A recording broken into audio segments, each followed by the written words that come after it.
दिल्ली में तीनों सेनाओं के सेमिनार का आयोजन। ऑपरेशन सिंदूर पर रक्षा मंत्री राजनाथ सिंह ने इस आयोजन के दरमियान कहा कि हमारी सेना ने ऑपरेशन सिंदूर को अंजाम दिया। तीनों सेनाओं को ऑपरेशन सिंदूर के लिए बधाई। हमारी सेना दुनिया की सर्वश्रेष्ठ सेना है। सेना की वैल्यू और अप्रोच की दुनिया भर में सराहना की जा रही है।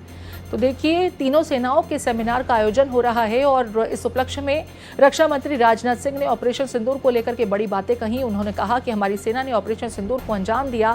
तीनों सेनाओं को ऑपरेशन सिंदूर के लिए रक्षा मंत्री ने बधाई भी दी। उन्होंने कहा, हमारी सेना दुनिया की सर्वश्रेष्ठ सेना है। सेना की वैल्यू और अप्रोच की दुनिया भर में सराहना हो रही है।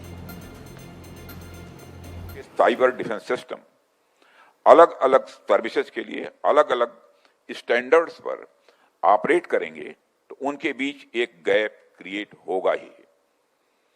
फिर उस गैप को एक्सप्लॉइट कर पाना हमारे एडवर्सरीज के लिए या किसी भी हैकर के लिए पॉसिबल हो सकता है। इसलिए हमें साइबर और इंफॉर्मेशन वॉरफेयर के स्टैंडर्ड्स भी यूनिफाई करने ही होंगे।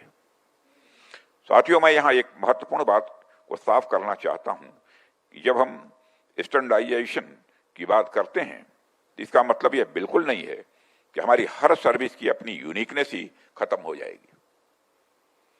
हमारी तीनों सर्विसेज की अपनी ताकत, अपनी विशिष्टता और एक अपनी कार्यशैली है। हमारी तीनों सेनाएं अलग अलग काम भी करती हैं और इसी वजह से उनके सामने आने वाली चैलेंजेस भी स्वाभाविक है कि वो अलग अलग होती हैं। हम सेम प्रोसीजर और हर सर्विस पर हम थोप नहीं सकते हैं। हिमालय की ऊंचाइयों पर तैनात किसी आर्मी डिटैचमेंट के सामने जो चैलेंजेज होंगे, वह डिजर्ट में काम कर रहे किसी एयरफोर्स स्क्वाड्रन की चुनौतियों से पूरी तरह से अलग होंगे।